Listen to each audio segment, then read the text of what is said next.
and that would be Judge Brown. So, speaking of leaders, we're going to do a lot with that. We're going to unpack a lot.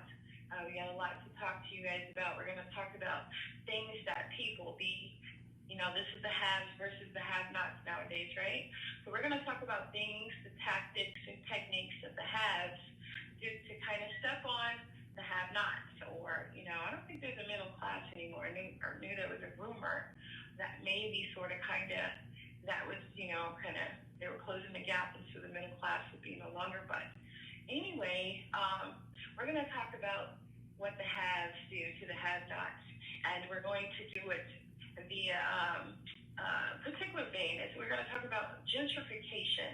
But we got this guy, his name is TJ Lofton. He's going to be on the first few minutes, and hopefully he'll join us for the rest of the show. But he's going to talk about, how many friends he's lost because of his message, right? I'll let him explain that. I'm going to play a little clip just in case you don't understand gentrification. But again, it isn't so much about that as much as it is about the agenda, all right? And then after the first 15, 20 minutes or so, if he has a chance to say hello to Judge, we're going to touch back. And I heard today Judge was on Kwame Brown's show, so we're going to find out what happened over there, get some post-production conversation going, and then we're going to open up the lines so you guys can talk and chat with today's guest and Judge, who's sort of kind of the guest of honor and, the name of the show on today, because we need to find out, what transpired during that call. I knew it was a big deal when I heard it. That's why I was like, hey, Judge, we need to talk about this. But I won't tell you what he said to me at first. But I am so glad everything is good. Because, what an important message. What a powerful, powerful team duo. And, we definitely got to support. Especially our Black men, because they're leading us, right? All right, so I think that is it. Right now it's about 4:06.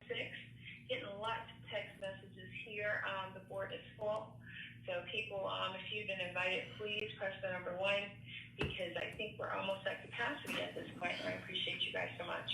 All right, so the first voice that you will hear for a few seconds is TJ Lofton. His name is TJ Lofton Thomas. TJ Lofton. He is his own brand. He's going to come in just for a second and talk to you about who he is, how he got started, and why this thing called gentrification is so important during this dark hour. And then we're going to give him a chance to talk to Judge, and then we're going to get on the Kwame Brown on that topic before we open up the lines during the second hour, okay? So let's get started. Here we go. All over America, neighborhoods are changing. Older places are becoming revitalized, redeveloped. There's probably one close to you.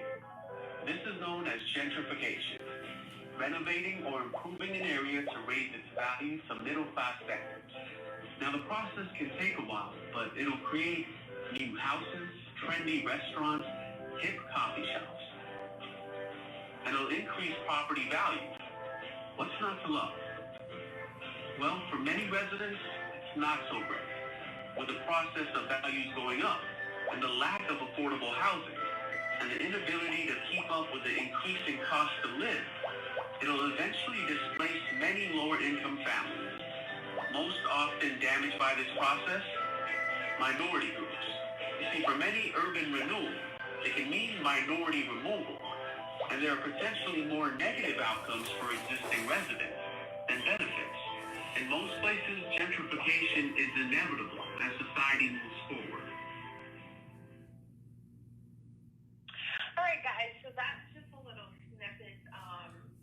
Not the same energy that TJ is going to give you, because he is he's a hype man, and I appreciate him so much. I've known him now. I think we met in 2017. So welcome, TJ Lofton to the show.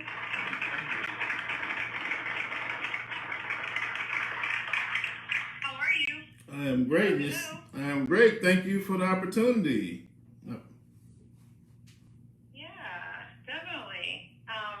Because we're going to talk today. I know Judge has a lot he wants to share, but we're going to talk about leadership, the haves versus the have-nots, responsibility and all that other good stuff. So I wanted to give you an opportunity to come over and share. And I guess we'll start off by allowing you to introduce yourself. You could do that in about 2 minutes because I just read Judges on the line. I don't like to keep them waiting that long, and I want to give you guys a chance to talk. So, yeah, just let us know who you are. Okay, again, I'm TJ Lofton, author of best-selling book Monetizing Gentrification, Compton native. I grew up in Compton helping people, celebrity car builder, community leader. I prevented gentrification from happening in Leimert Park, California for about several years because I was attending those community meetings, and I was asked to continue the journey and teach other people what I know. Giving solutions, strategies, and teaching us how to monetize this situation, as well as creating jobs and businesses in our community. Real quick, why is gentrification something we should take note? Why is it so dangerous? It's creating massive amounts of homelessness. Your average college graduate that's a doctor cannot afford to purchase a home at the median home prices at $700,000 or $800,000, which that's almost about the national median. So if people can't afford to purchase, then most likely they can't afford to rent because gentrification has changed all the rules, which they're making the country a rental country. So now they're asking people to come in with on $1,500 a month. They're saying you need to make $4,500 a month to rent a $1,500 apartment. So that's not realistic. That's called gentrification, and it's displacing a lot of people, a lot of high-end people as well. So people need to be informed and need to be given solutions and strategies on how to move forward with this. Yeah, because you mentioned real quick, I'm about to open up Jed's line, so Jed, please get ready. I do see you. I see you now. But you mentioned that the people who come in and gentrify the areas, the reason why a lot of these areas have problems with gangs is because of fill in the blank for me. Can you explain that to them? In an effort to keep property values down, they have to make sure there's a lot of crime going on in these communities. So drive-by shootings, home invasions, schools in receivership, all of that's a part of gentrification. So crime plays a major role in keeping prices down because when you're trying to gentrify a community, you don't want to come in there and pay top dollar for the neighborhood. You want to come in there and get it cheap dollars on a penny. Cents on a dollar is what I'm trying to say. And versus them coming in, if you removed all the crime out of the communities clear across the country, the median home price in every black community would be $500,000. But because of all the crime, they making sure that keeps happening. The home prices are $25,000 here in just some places in Georgia, and then in Los Angeles we have home prices at $389,000, which is high for those areas. But when you leave out of those areas, you see the median home price in the white community starts off at $400,000 or $500,000 easily, and that's me being modest. Yeah, I remember you said something about there was a rumor, or I don't know if it was alleged or it was a straight fact, that they were paying the gang members Yes. to kind of increase the crime rate. Yes. Can you explain that real quick? Yes. And I'm opening up Judge's line so he can partake in the conversation. When I was in Leimert Park, fighting to stop gentrification, them from kicking the people out of the park, the gang members approached me, and they didn't know who I was at the time. And once I told them who I was, then they realized, this ain't the guy. And I asked them, well, why would you approach me like that? I've been in this park for over a year now. Y'all have seen me every day, never had a problem. And they said they were asked to go do that. Someone paid them to go and have a word with me to let me know I need not to come back here anymore. So now I see that happening on a mass scale where you see cities all of a sudden want to have relationships with gang members.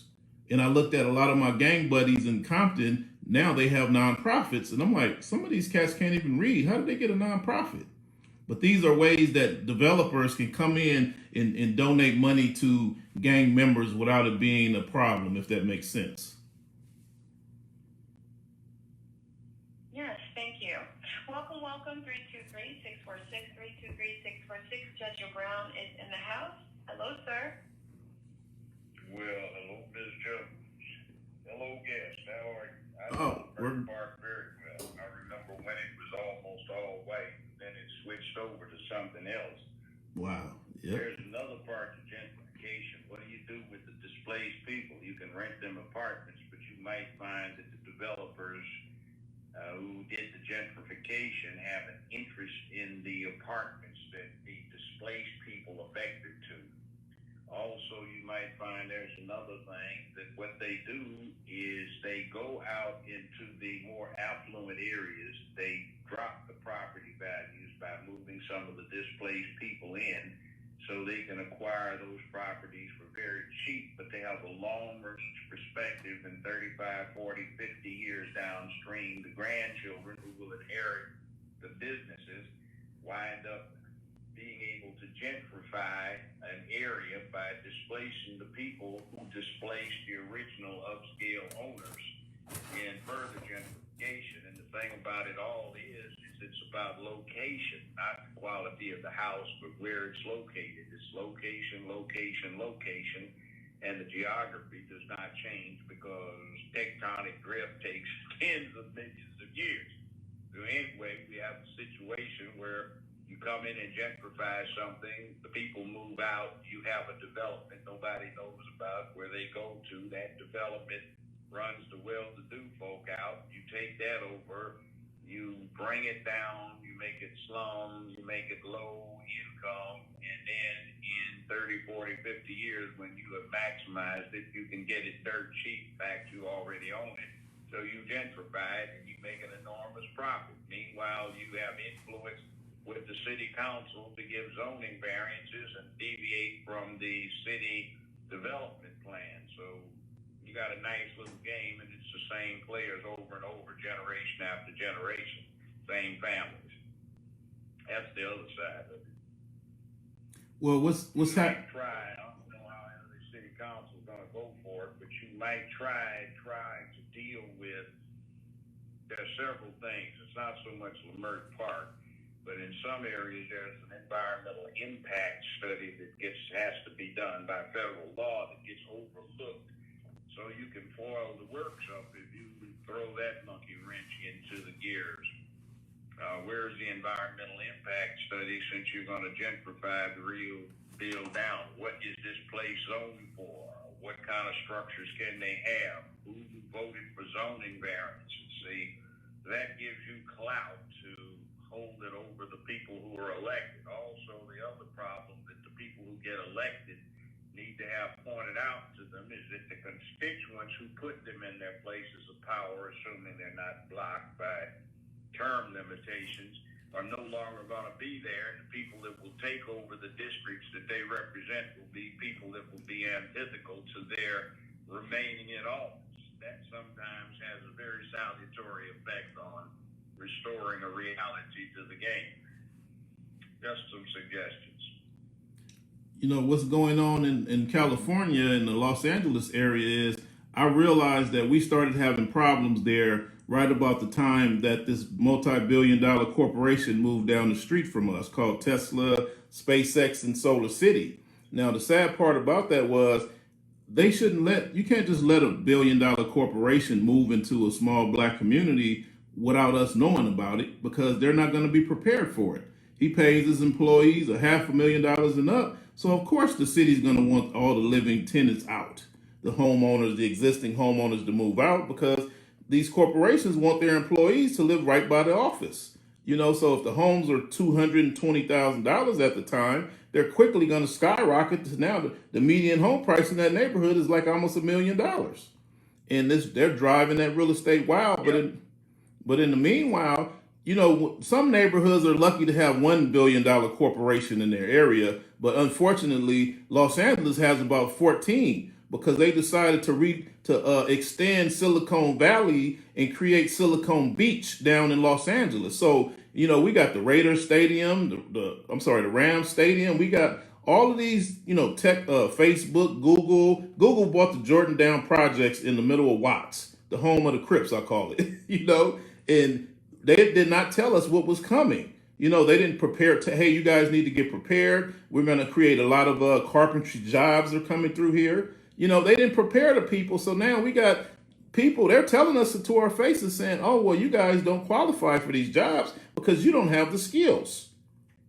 It's like, wow, we got a bunch of people who got Why don't you get some of the people on another level like that ignoramus Maxine Waters and get her to focus on her constituents, some of whom may have relatives that live in the Leimert Park area. That's off of Crenshaw. Like I said, I grew up in Los Angeles. Last time I was back there was 2 weeks ago this weekend. And there's some other things. California has a really screwed up property structure. So what you can do is drop a line to the various authorities and just make sure that they ramp up the property taxes. They're not supposed to change that thanks to Jarvis and Prop 13. For anybody who's been in there since 1978, their property taxes are roughly the same. 1978, you have a number of people who had properties there then, and they are still there. They may be retired, well retired. They may have gotten grandfathered in property tax rates, which are very low because they got the properties from their senior relatives and got grandfathered in because they let the senior relatives have a life estate. But you can really mix it up if you insist, and they do apply the current property tax rates. For example, I had a place recently in Ojai, California, about 75 miles outside of LA. Mm-hmm. There was a property I had. It was a ranch, mini ranch, about 30 acres worth, good mansion on it. I paid $48,000 a year property tax. Down the street, about a quarter of a mile, is a guy that had Blackstone Mountain Ranch. Blackstone Mountain Ranch had 11,000 herd of cattle on it, 36,000 acres, and he paid $462 a year in property taxes. He sold it to a Japanese consortium that allowed him to keep a life estate. So the Japanese consortium is going to build a $35 million country club on 36,000 acres. They too will be grandfathered into a $462 a year property tax, which is why California is going so damn broke, because of that Prop 13. But what I found you can do, I won't mention the details because it's still active, is when people started gentrifying, there are property tax rates that look reasonable when you see them because there is a grandfathered in situation where the person who held it prior to 1978 is still technically in there because they've got a life estate that's been granted to them by their grandchildren, children, or whatever who have the house. And if you chase the grandchildren out, the property taxes jump up 10, 11, 12 times. And somebody with Tesla might not like moving in there with an enormous property tax burden that is way past anything he's ever experienced anywhere else in America for the property sizes that he will be getting. And that's one tactic to scare him off and bust it up. Sometimes you can use it, I don't want to call it extortion, but just we won't do this if you back the hell off of this, or you make it so these people have somewhere else to go. And then you make damn sure that the city councilman downtown LA who represents that district understands the loss of constituents that he may have who will support his continuance occupancy of his office.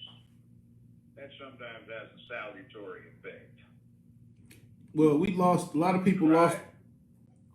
lost those tax discounts when they participated in that mortgage. What do you call that? The reversible mortgages. I'm sorry, those mortgages, those loans, those loans that they gave. That's old folks. Not the reverse mortgages, but those subprime loans back in 2004 to 2007. That's what that was all about. They were setting people. That happened. When they refinanced those homes, they lost all of that tax rebate. But California, Compton, California, where I'm from, they have the highest taxes in the country. Tax rebate. I'm not talking about tax rebate. I understand what you're saying. I'm talking about primary tax Right. rate. Right, I used the wrong term, but I understand. That's what I meant. Right. Yeah, But okay.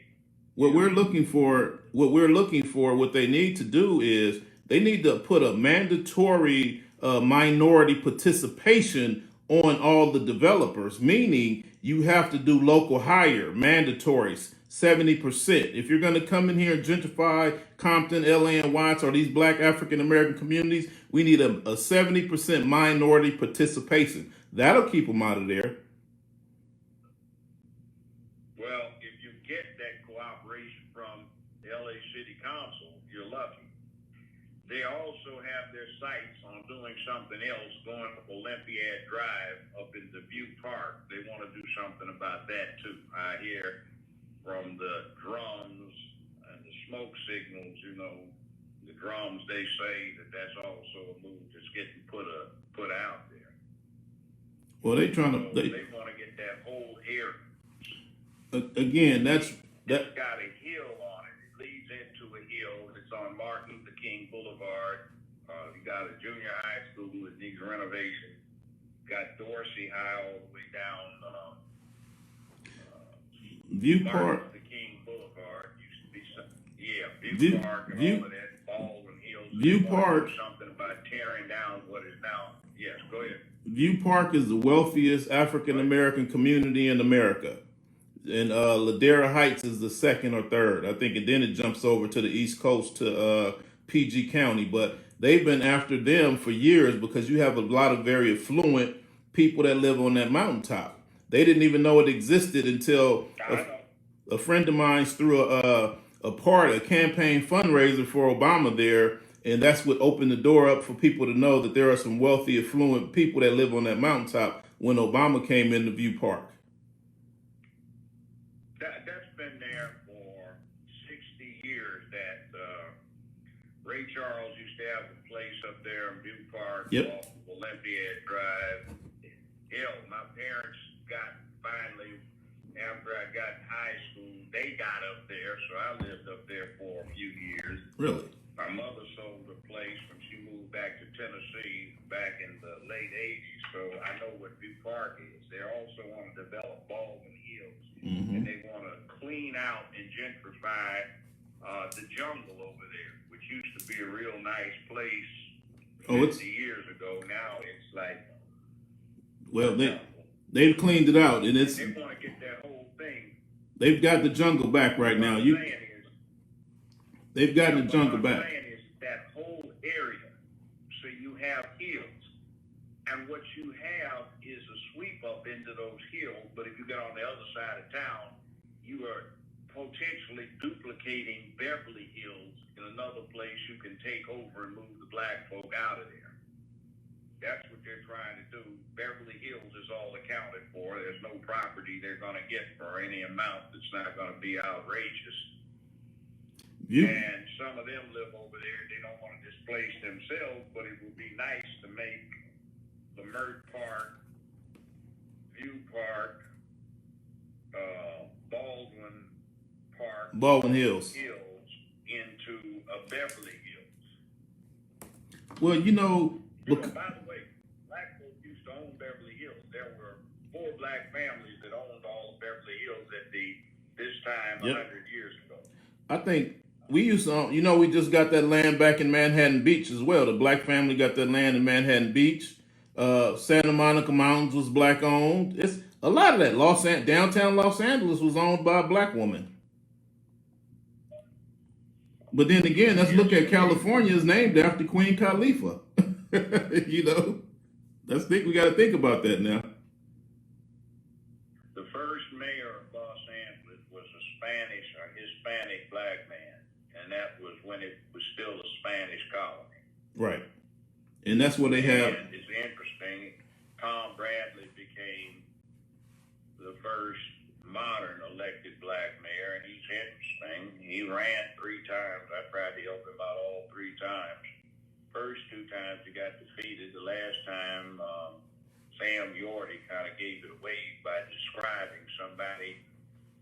The idea of the LA mayor would be a cop. And Ed Bradley had retired as a captain with LAPD and was president of the LAPD Retired Patrolmen's Association. interesting thing. He used to patrol the neighborhood I grew up in, which was over on Normandy at Slauson, 58 place, right there at the corner. And Bradley was the cop. They wouldn't let him become a cop with LAPD until he got his law license, and then he became somebody riding in the squad car. Wow. Parker used to have some interesting meetings where he'd brief all of the black men on what was going on in the community and suggest that they take care of it, or the men take care of it and they cover for them.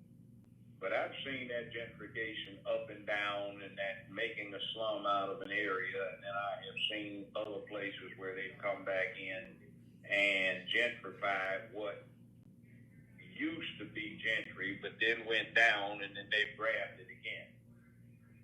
So Los Angeles is running out of effective room because you don't want to get too damn far from where you go to work or where something's going on because of those damn freeways. That instead of having the traffic jam from 4:30 to 6 like they used to 50 years ago, they got one that starts at 2:30 and runs to 8 o'clock at night. You know. The I-405 freeway is the world's busiest freeway. We didn't call it the 405. We called it the Sacramento Freeway, and the 10 was the Santa Monica Freeway, and the 101 was the Ventura Freeway, and the 5, that used to be the Harbor Freeway now, used to be. So I remember when they built, my old man was joyous when they built the Harbor Freeway from downtown to Adams, and then they extended it out further. Finally, it got to Slauson. Then it went out to Manchester, then Century, and then finally all the way out to Long Beach. I remember when that happened, I was in college when they finished up the 405. I used to go to the hills and then over into the valley. So I've seen all this stuff get built up, taken down, built up again.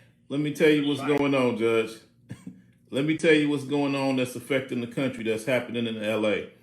They decided that the filmmakers were not making as much money anymore because of all that Netflix, etc. You know, the film companies have ruled California for years, but now they're not making as much money. So they're replacing the film people with the technology. And they're also replacing, they asked Toyota, Nissan, and Honda to leave. So Nissan left and Toyota left. And I said, watch, Elon Musk is going to move in there. Sure thing. Tesla came in, he took over one of those buildings. So they pushed out the foreign car makers. That's what all those tariffs that happened. They pushed out the foreign car makers around the country and said, if y'all not manufacturing cars in America, we want y'all to scale back. They're going to give Elon Musk room to grow with Tesla because he said he going to make everything in America. So now they doing a major restructuring in California. They pushed out the filmmakers. They pushed them back to Georgia. So now you got the technology people taking over, and they didn't win in the Beverly Hills. And just like Jeff Bezos just dropped $500 million on a mansion up there, or 126 million, and made records. Then somebody dropped $500 million, and then you got the average home in Beverly Hills and skyrocketed up to $30-40 million. So the Beverly Hills people are moving down to LA and say, well, hey, we can get another. That's true. That's true. I had a place in Beverly Hills at one time too. Then everybody wanted to get to Bel Air where people already were, or Brentwood. So it cycles.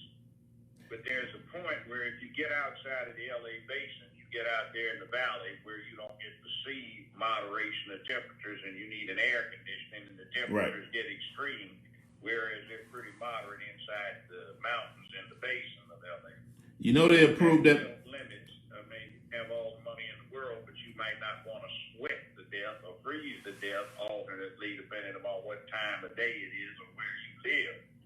You know they just. So that is a self-limit. You know they just approved that.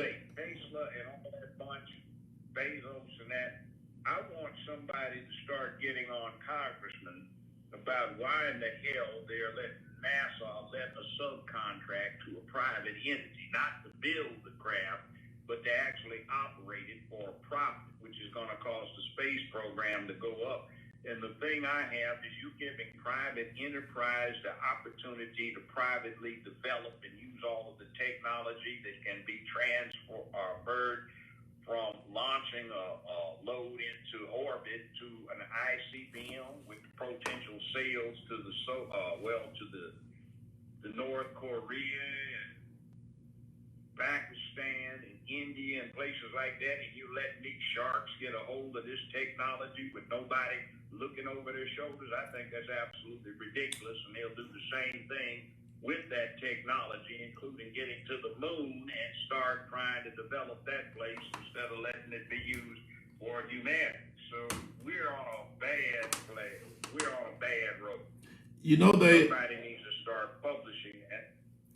You know they turned around and they went out to Mojave Desert. You got Richard Branson. They didn't went out, him and Buffett, Warren Buffett, all these guys out there buying millions of acres of land in Mojave, and they calling that Space One. So Richard Branson, they in a race to create spaceships that will take people to the moon and take them to Mars and all of that stuff. So it's like, I call it space taxi They cabs. shouldn't be allowed to do that. But they out there doing it in a major way. Allowed to do that.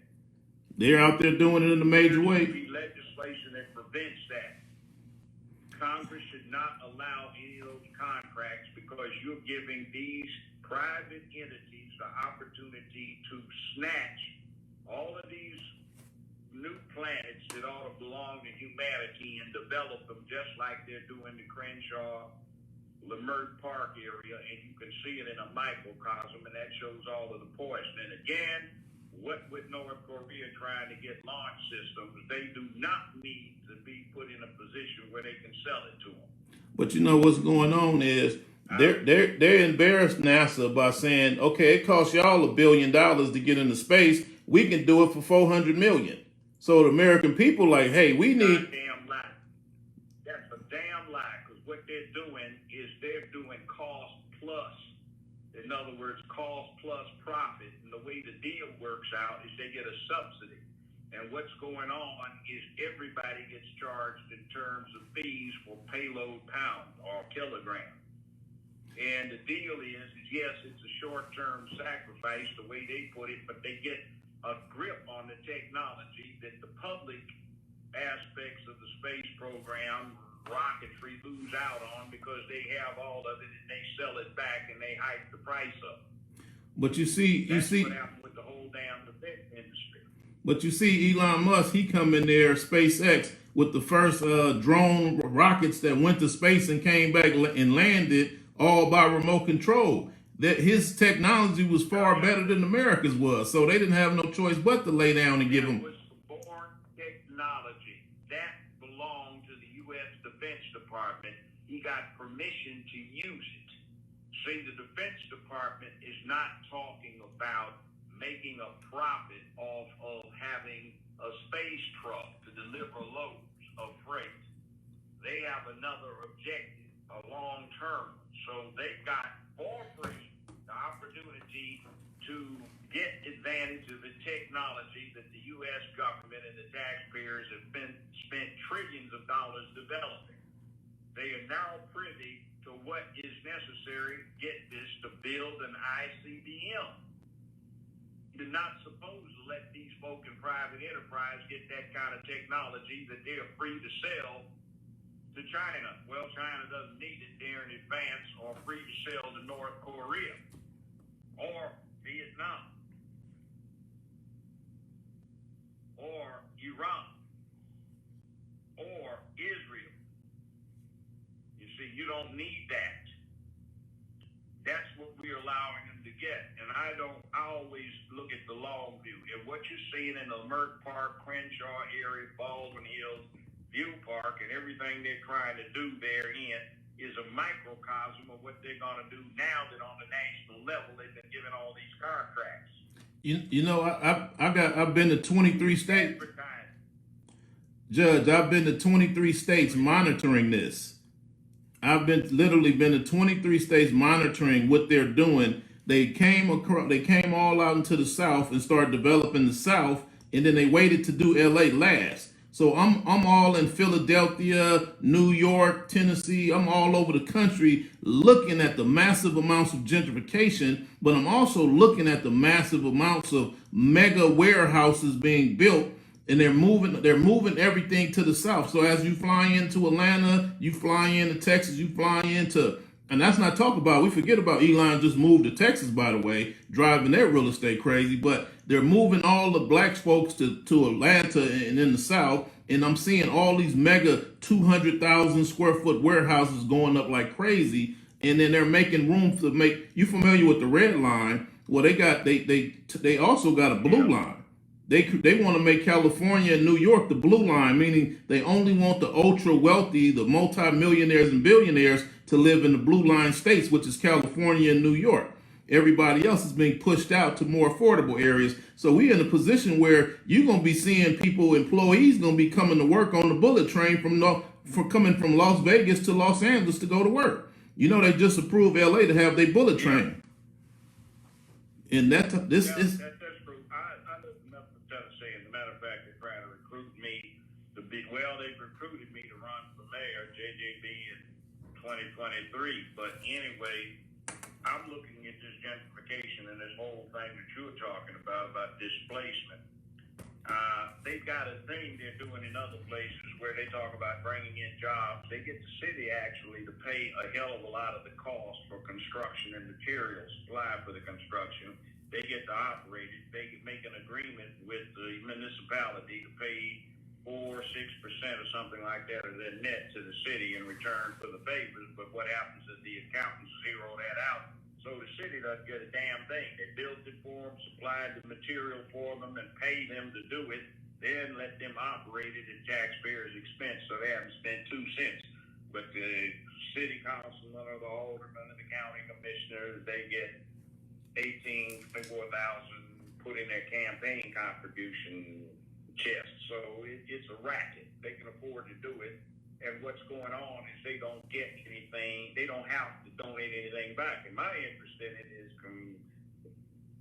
justice system reform, because what happens is this is the only industrialized country that relies upon private enterprise to correct its evil. So what happens is all of these folk are displaced, whether it's by gentrification or in the job by computerization and industrial technology. So they don't have jobs, but unlike every other nation that's industrialized, there's no government program to train these people so that they become skilled workers or they advance so they make the same thing. They're just left out in the open, and the solution is the warehouse and the surplus labor in a penitentiary cell. You know what's, so that is an engine that's being driven. You know what's going on? Example of not giving back what you get. You know what I've been following is I have a background in land development and real estate, so I watched Donald Trump come in and say he gonna put a wall up, but what a lot of people didn't realize, that was subliminal to a land developer saying by putting that wall up around Mexico, he's gonna lock out the affordable labor. So what he did is when he locked out affordable labor, we just now starting to see the effects of that by large amounts of the building supplies skyrocketing and labor is skyrocketing for the prices. So now they figured if they can get rid of the Hispanic community with that affordable labor, the African Americans they don't have the skills, they want degrees, so we gonna make a lot of money. That's what they're doing. They're gonna make a lot of money. So now Biden comes in and you see he's bringing the foreigners back.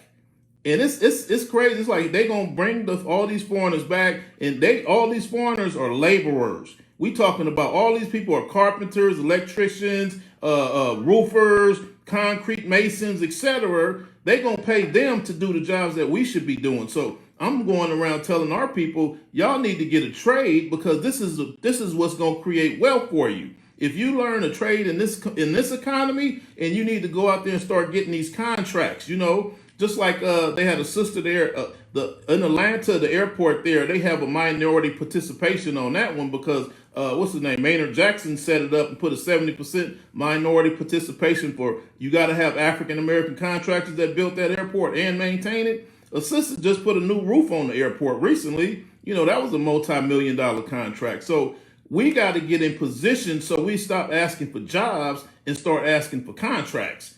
And make sure these politicians give us these contracts by putting that minority participation. But right now we're not in position to benefit from that. So they're going to continue to bring in foreigners and they're going to benefit from it. And we're going to look up years down the road, these people who came over on the boat for free, all of a sudden they're going to be billionaires in the future. But our people going to still be asking for jobs if we don't fix it right now.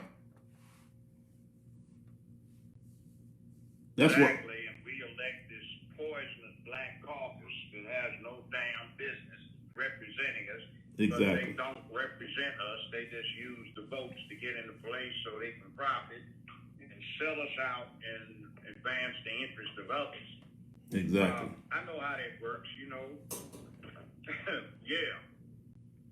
You know, You have this raw labor to feed it, but black folk, you know, I ain't flipping no burgers for no Mickey D's. I got my B's and O's get taken care of me, you know, that kind of thing. It's all tied in.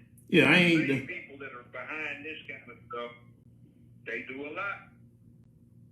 You know, I'm not gonna sit here and lie. You know, Maxine Waters. She set up a school on 108th and Central in Los Angeles that all they teach is the trades. You can go there, get a welding class, a automotive class, a nursing class. Everything that you learn at that school, you can go out and start a business in. And I said that's probably the best thing. That's the best school going on in Los Angeles. Just like in Texas. I mean, in Georgia. You know what is bad about it? Huh? When I went to school in L.A., they tried to get every black and Mexican in that. They did not want you into academia. Right. They wanted you to work with your hands. Right. See, if you work with your hands, you tend not to figure out what's going on, so you're nice and docile. Permanent underclass. So, yeah, it's good, but what about some kids getting into University of California, the state university system, so they can make a big plan and get up into that aerial space industry, create a new .com revolution on something else so black folk can get in on some real industry. See, that's the problem. Well, And you don't need to be dealing with, you have vocational and stuff. That's a good thing, but it's a stop. And plus, the other thing is, yeah, you can get a business and you can start one, but are they teaching you how to do that? No. I'm familiar with what you're talking about. No, they don't. that's the problem right there. In there, people get grants for teaching them. It looks like the shop for that silly, sleazy Maxine to go do what she does and says, oh, wow, we whoopee, look what I'm doing. But let's look at it 5 years later. What kind of jobs are they getting? And what's happening where they live? Well, if you look at the history, Are they getting moved out for gentrification? actually they're not. If you look at the people who got, like, I graduated from Centennial High School right there in Compton, and I had the trade classes. I had a mechanic certificate. So when I graduated, I turned around and opened a hydraulic shop, learning how to work on cars and everything, and did very well. And went back into the community and hired a whole bunch of people and taught them how to run businesses. So we make up some of the most successful people that live in Compton, Los Angeles, and Watts right now. Is the celebrity car builder. They call me a celebrity car builder. When did you get started? In 91. I graduated in 89, so by 91, I was making history. And that's the point. And now I'm currently a manufacturer. I manufacture auto parts, and that is still, but that is still existing, going strong right now. We African Americans control that whole car world. The cars with the big wheels, the cars bouncing up and down, and custom cars, classic cars, and muscle cars. We have a big stake in that, but we don't have anything to do with that. So people look at me. I'm a welder. I'm an engine builder. I know everything about a car. So when we turned around and started talking about cars, it was so interesting how I did a presentation in Johannesburg, South Africa at Ball University. And they said that the professor told me, he said, historically, we have sent all of our students, we encourage them to be doctors, lawyers, and engineers and send them to America and get the money and bring it back home. But that has not been the case. They get the money and stay in America, and those people make up some of the wealthiest people in America. But he said they want to start tapping into the automotive industry, so they reached out to all the black HBCUs in America, because we the only people that have not screwed them over yet. The only country, black people have never screwed them over. So that now they came specifically to the HBCUs and said, we would like you to send us some people that can help us build cars from scratch. And them HBCUs said, sorry, we can't help you. We don't have those kind of trades. And that's when they found out about me. They said, well, you got the people, we got to look towards the trade schools because these are the only people that know how to build a car from ground up and scratch. So we need to reposition our people because if we start manufacturing cars, we're talking about trillion dollar industries. We're talking about one car company can end poverty in Compton, LA, and Watts because of all the pieces that's being made. You know, I just recently went to a manufacturing show here in Georgia to have some of my parts manufactured. It was the first one in America. And I'm looking at how these white manufacturers, they bragging about they got an account with Tesla. They make $700,000 a year off of Tesla and all they make is these two parts. You know what I'm saying? And I'm like, we could be doing that same exact thing. And it starts with a trade. A person that has a trade will be most likely become a multi-billionaire if told the right direction. A person that comes home with a degree from school will most likely be looking for a job from those people. And that is the problem we've been dealing with. We need to pursue the money that we can control, and we control the automotive industry, a multi-trillion-dollar industry. We just got to get in position to start making those parts. Just like me and all my friends, it's very common in our community to have people that manufacture stuff. You know, it's very normal. You know, he doing 7 figures a year shipping nuts and bolts overseas. You know, these are the things that people need to know about. We need to go off of what's working versus what's not working. You know, there's a school here in Georgia, a tech school, and it says 99% of our students go to work. Well, that's not the case with these universities. What do you call it?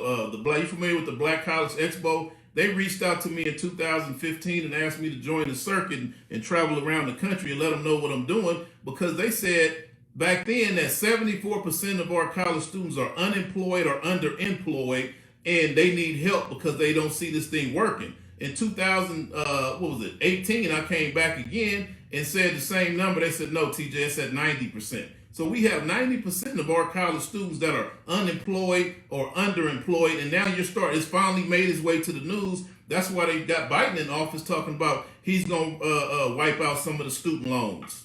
He's talking about, I think he said 15%. So now we're starting to realize this thing is a monster and it's destroying our people. Where I have a background, I used to be a real estate broker. I used to be a mortgage broker as well as a real estate officer, a real estate agent, and owned the company. And people don't realize you coming into a real estate office and you got $180,000 in student loans, and you coming in here thinking you finna qualify for a $300,000 house. You do not qualify. So most of our college students is coming home. I don't want to make it about college because we need our doctors, lawyers, judges, attorneys, etc. But we also got to pay attention to, is this working for the community? Or is this just working for the individual? We got a lot of individuals coming home in debt that's not contributing back into the community. We need them to start coming home. I just can't. Judge, after you ask him the question, we got about 7 minutes. Let me ask you a question. Are you teaching these kids solid state engineering, electronic? Because California has got something on the table where in 2030, that's 8.5 years from now, no one will be allowed to purchase anything other than an electric vehicle, no more internal combustion engines. Is that preparation for what's to be an obsolete technology? Nationally, Biden is vacillating between 2030, which is 8.5 years, or 2035, which is 13.5 years. So a kid right now, 17, 16, 15, gets into it. At 8.5, he's 23 years old, and his career becomes obsolete because he can no longer deal with expecting new manufacture or new sales of gasoline internal combustion engines. All right? Absolutely. Before he's 30, he's obsolete. Absolutely. If you, so you're dealing with yes, I'm an advisor to the Compton School District, and I was a part of the people who took Dr. Dre up there, and he gave Compton School District $10 million. And when they got that $10 million, I got to go grocery shopping for Centennial High School's automotive class. So we picked up them an electric model car, a full-blown electric car to where the kids can learn. They learning how to take that car apart and put it back. They had to put it back. They had to put it together. I'm sorry. They had to take the car from scratch out of the box and put it together and hook up all the electronic components. But before they had that, somebody donated us a bunch of golf carts, electric golf carts, where electricity is nothing but this is what we know in hydraulics. So I'm very well versed with electricity. So the same thing. So when electric cars came out, I was very aware of how all of that worked. That's why I'm an advisor to the Compton and Inglewood school districts, because I'm very well versed in this automotive industry, and I was able to tell them which direction they should go. But the only reason why we were able to do that is because I went out and found them some money. I was participated in that, bringing them some money. But as far as expecting them to do it, they wasn't going to do that. They couldn't find the money, or they didn't want to put the money up, because they're making the school system. I done spoke at so many schools clear across America, and they have made it mandatory. They don't even want them learning the trades anymore. It is mandatory that everyone goes to college. And they're not learning anything that's going to help come back to contribute to what you're saying, the electric car world or technology, to where they'll have a job. But we got to put a spin on that and start saying, when you take these trades, we want you to come home and create a business. We want you to come home and start manufacturing. That's why I said I took them. We got a school bus, and we took a bunch of kids up to the, I would take them on field trips. I said, look, we don't need to be going to look at colleges and all that stuff. We need to be going over here so that they can see where the money is, so that they won't want to be a rapper when they grow up. Let's take them over here and show them at the Pomona Raceway, show them these wealthy mechanics flying in on private jets working on these cars. Mechanics ain't just making no minimum wage. These guys is getting paid millions of dollars to keep these $3 million race cars on the road, So we would do things like that. So we got to I've been working boots on the ground to restructure what's going on around the country to those who will listen. Most of them get offended. As soon as you say something negative about some college, they don't hear you no more. So those who are listening, we got proof. Just like I used to be an advisor to the Compton Airport, I connected the Black College Expo to the Compton Airport. I'm not familiar. No, I don't know if you're familiar with that, but there's a black pilot at the Compton Airport. We had a little program. We had a program going on where we were teaching minorities how to fly. So I would go in there and run the place and teach the young people about manufacturing, about starting their own entrepreneurship situation. Because now they got money to do some stuff like that. But I don't want to promote it. But the Black College Expo pivoted, and now they starting to direct some of these college students into pilots, being pilots. So when you're looking at trying to buy a private jet, which we got a lot of ball players, rappers, and people got private jets, but one of the biggest costs is having a pilot. These guys making $100,000 and up a year, so it makes flight. It costs you $20,000 to fly from Georgia to Florida, for example. So stuff like that. But that all is based on the lack of pilots, which we got a lot of pilots that are retiring. So we took that program and started directing a lot of our young African Americans to be pilots, in which they don't need to have a degree. They need to have, I think it was 60 to 80 hours of flight time. So these are things that I'm trying to promote in the community. All right. All right. TJ. Yes, ma'am. Give us your final thoughts. What do I need your takeaway and also your social media? So could you please, because we're definitely going to have to probably do a part 2 or invite people, to your radio show. But can you give us a takeaway in your social media? Well, we got to audit our community and see what's working and what's not working. Communication is everything. And my social media is ThomasTJLofton.com, or my IG, Facebook, Instagram, LinkedIn is all Thomas TJ Lofton, Loftin. Again, Thomas TJ Lofton. Website, ThomasTJLofton.com. Judge, thank you for having me. Question is, this came up from the focus group. They wanted to know, because I know we've got 2 X's up for me, and X is titled E-Town. And it seems like a lot of these big businesses are buying up expensive houses. And I think the takeaway that I got from your conversation, because we are a tech city, that I guess a lot of these the employees who work for these tech companies will occupy these homes. And so now it's like they've started this new master plan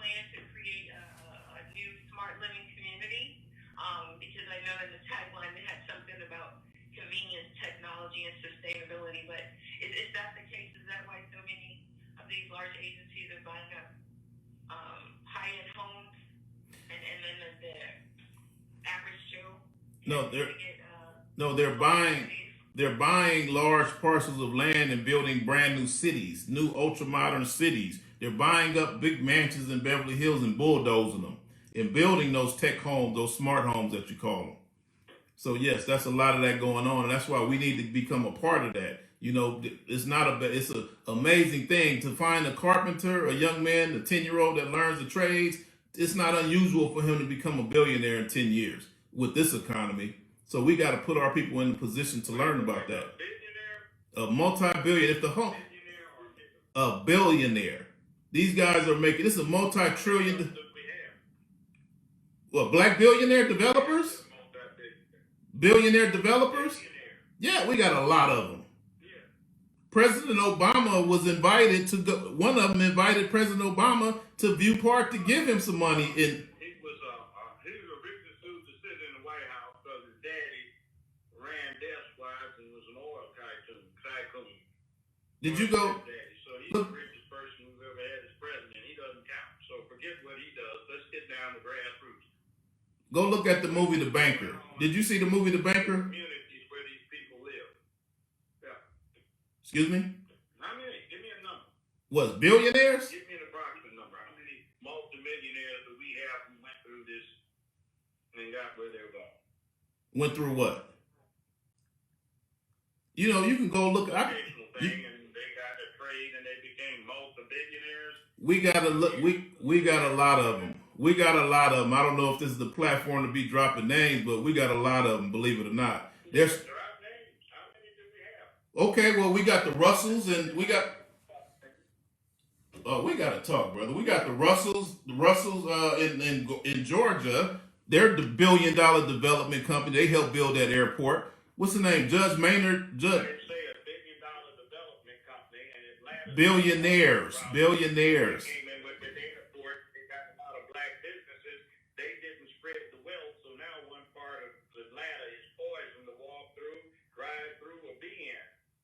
So we still have a problem in Atlanta. But what I'm saying, let me put it this way. What is that doing for the general black community if you've got a bunch of people that can escape because they have access to making decent money? Let's just say decent money. What does that do about turning them back into developing where they are? They come back into. Does the black community get from pushing that? 99% of black business owners have businesses in the black community, and that's black people make up the biggest creators of jobs for black people. Small black mom and pop business owners make up. So every 99% of black businesses operate in black communities. And it's a study out that says, excuse me. So those businesses are hiring people. Wiped out up in Crenshaw, the Murray Park area on gentrification. They have no political clout. They No. control the little gangsters running around playing thugs in the community. What does it do for the community? It's Judge. I'm not trying to get on this. No, we really have to talk, because I can really go in deep. All of those gangsters that are in community, I said on. Oh, you want to go in deep? Okay, they have paid all those gangsters off. You know, all of those whales that went to jail and did the 20 years and all of that. All those guys is out now. Those guys still got money, and they are the ones who are investing in a lot of these companies and investing in a lot of. They own the record labels, all this type of stuff. Trump just pardoned one of the billionaires, one of them. Good thing about record labels. Huh? I don't have a good thing about people who are millionaires off of some of these sleaze record labels. Okay, I agree with that. But let me explain something to you. What are we doing? I'm trying to benefit all people. What do we do? I'm not saying you're wrong, but please explain to me what it does that maximizes the fallout to the black community besides a new elite getting rich. Well, let me talk about myself real quick.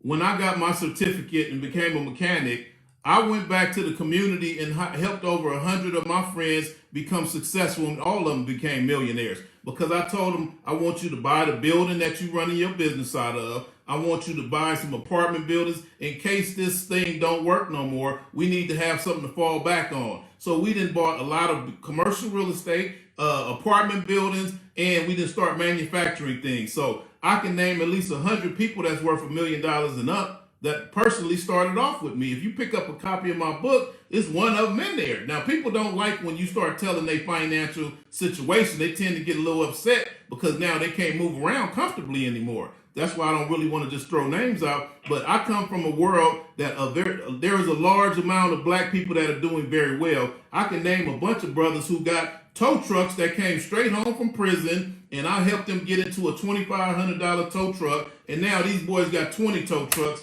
and they pulling down 7 and 8 figures a year off of towing cars back and forth. So when you got your football player saying, "Oh, they're gonna have the BET Awards in LA," I need you to send me a truck over here to tow all 10 of my Lamborghinis and Ferraris down to LA because I done rented a mansion. You know what I'm saying? I want to go down there and ride around in my cars for the weekend, and then I want you to ship them all back. Those be black companies moving those cars around. So I can name some. We got a large amount. Let me stop you right there. Now, let me stop you there. I know the next High King of Swaziland, High King of the Zulu. And he said, aside from him being king and will be king and controlling everything absolutely, where you don't breathe unless he gives you permission to breathe and your life belongs to him.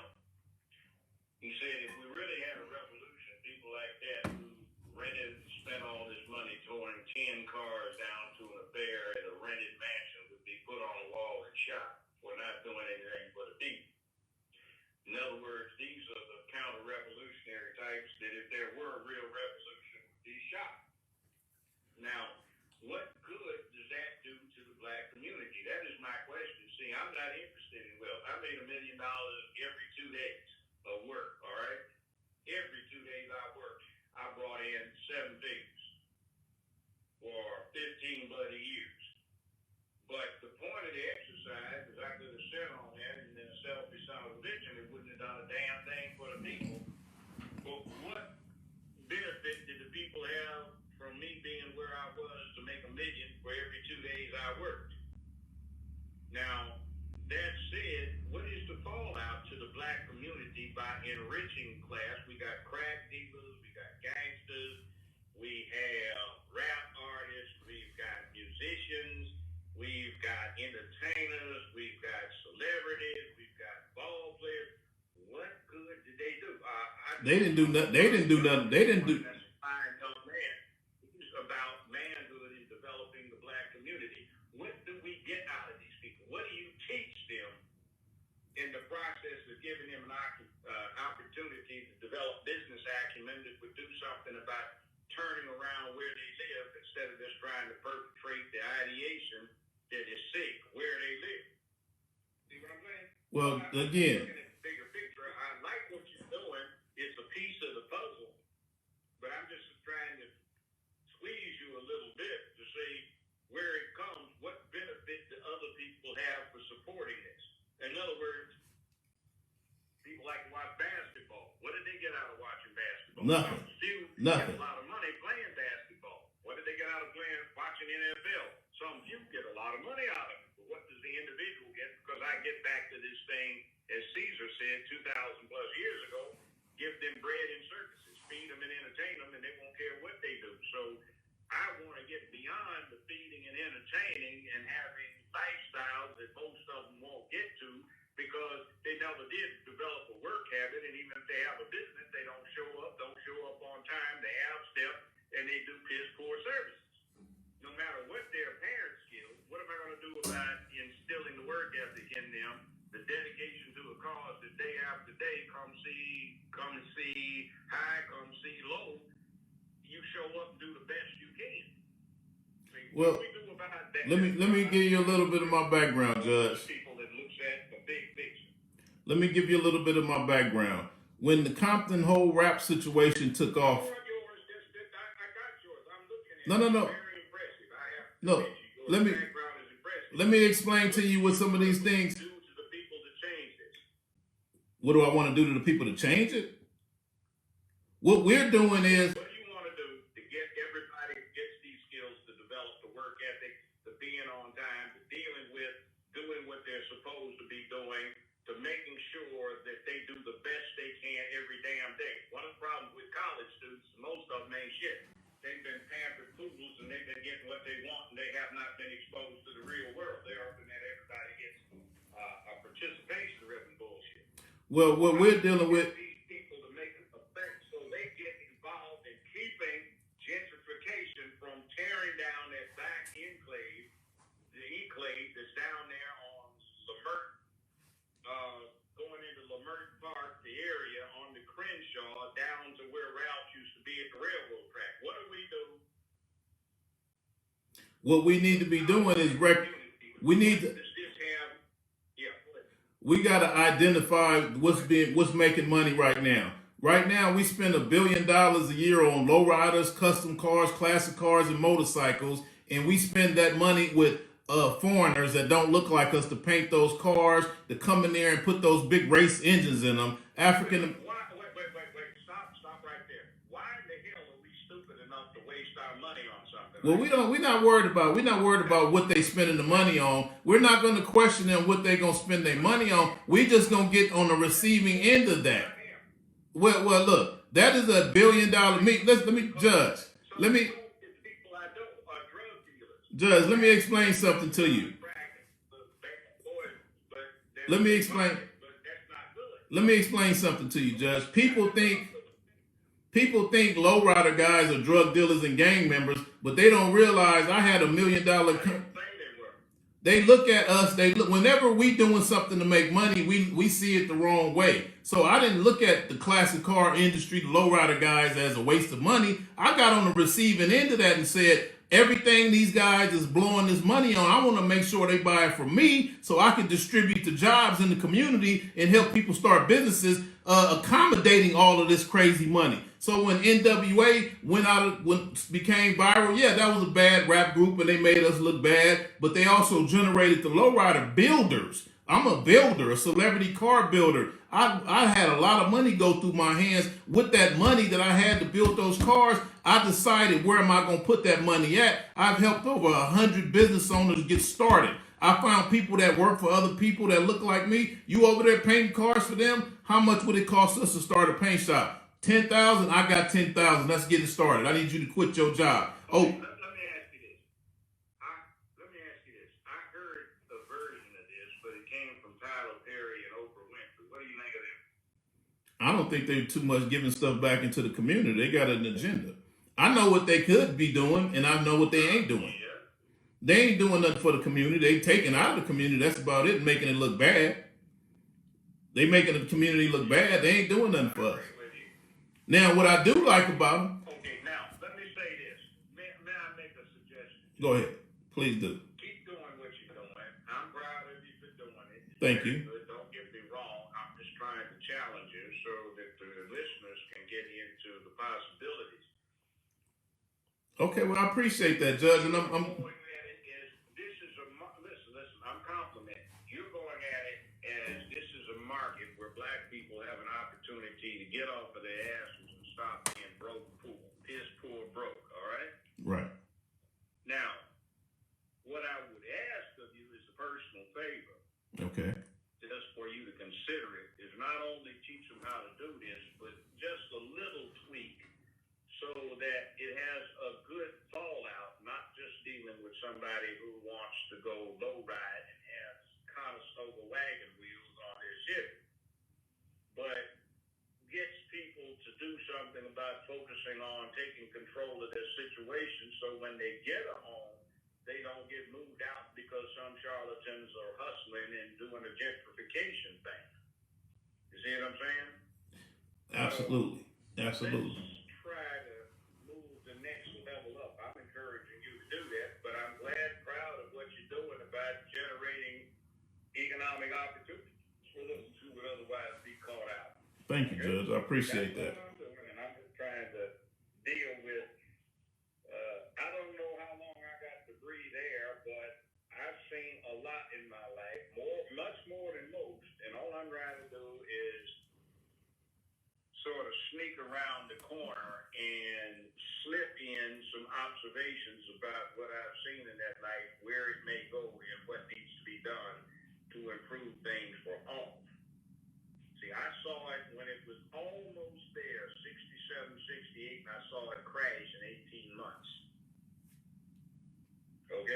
Okay. And we're getting back to 1962 right now, so we have a potential future. Let's try and move that future. That's all I'm asking you. But I'm proud of what you're doing. You told us where you can find you. I want you back on the show, and I want you to think about what I asked you and see if an enterprising gentleman like you, a person with a lot of drive, can turn that drive to let's coming up with some community solutions so we organize and orient ourselves to getting to be a free people. All right? That's the faith. I appreciate I'm it. gonna have you back anyway. Thank you so much for the time, and I appreciate what y'all doing. All right. Thank you, TJ. I appreciate you so much. And you are welcome to join us as we're getting ready to open up the lines and have some friendly conversations amongst friends and family. So you're definitely welcome to stay.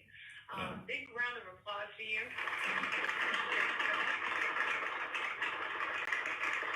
We're always interested in what you have to say about our live broadcasts. Please share your comments on our Facebook page or website. All right, guys. So right now you're locked and loaded and listening to the Judge Jim Brown Show. I am Valerie Denise Jones, 929-477-1167. We're here every Friday at 4 p.m. So tell a friend who will tell a friend who will tell a friend that we are live and also on pretty much every platform where music is heard and or sold, iHeartRadio, Apple, Spotify, etc., etc.